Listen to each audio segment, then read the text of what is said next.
Hujambo mtazamaji wa Zone Media, karibu sana. Baada ya taarifa ambayo nilikuletea muda mfupi uliopita kuhusiana na shambulizi la Wahouthi kutoka nchini Yemen lililolenga maeneo kadhaa katika nchi ya Israel, sasa taarifa ni kwamba jeshi la ulinzi la Israel IDF limethibitisha kuwa limedungua kombora lililorushwa kutoka Yemen katika tukio lililosababisha milio ya ving'ora kusikika katika maeneo kadhaa ya nchi hiyo, yakiwemo mji mkuu wa Yerusalemu. Kupitia taarifa rasmi iliyotolewa kwenye mtandao wa kijamii wa X, zamani Twitter, IDF ilieleza, kufuatia milio ya ving'ora iliyosikika muda mfupi uliopita katika maeneo mbalimbali nchini Israel, kombora lililorushwa kutoka Yemen liliingiliwa kati na kuharibiwa na jeshi la anga la Israel. Tangu kuzuka kwa vita vya Gaza mwezi Oktoba mwaka 2023, baada ya shambulio la Hamas dhidi ya Israel, jeshi la Wahouthi wanaungwa mkono na Iran wamekuwa wakishambulia Israel kwa makombora na ndege ambazo zisizo na rubani,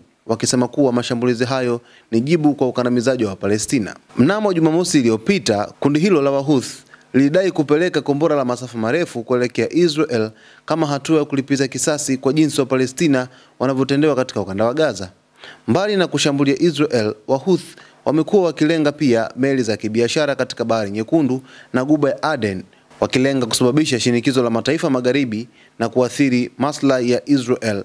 Hata hivyo, kundi hilo limedai kuwa linalenga tu meli maalum zinazohusishwa na Marekani, Uingereza na Israel. Tukio hili linazidisha hali ya taharuki katika eneo hilo, huku wasiwasi ukizidi kuhusu usalama wa baharini na uwezekano wa kuenea kwa mzozo wa Gaza katika mataifa mengine ya eneo la Mashariki ya Kati. Wakati ambapo Waziri Mkuu wa Israel Benjamin Netanyahu anapanga kwenda kuonana na Rais wa Marekani Donald Trump, Wahouthi wanaendeleza kampeni yao ya kuweza kuishambulia Israel, jambo ambalo linaweza likaibua mzozo mkubwa zaidi katika ukanda wa Mashariki ya Kati.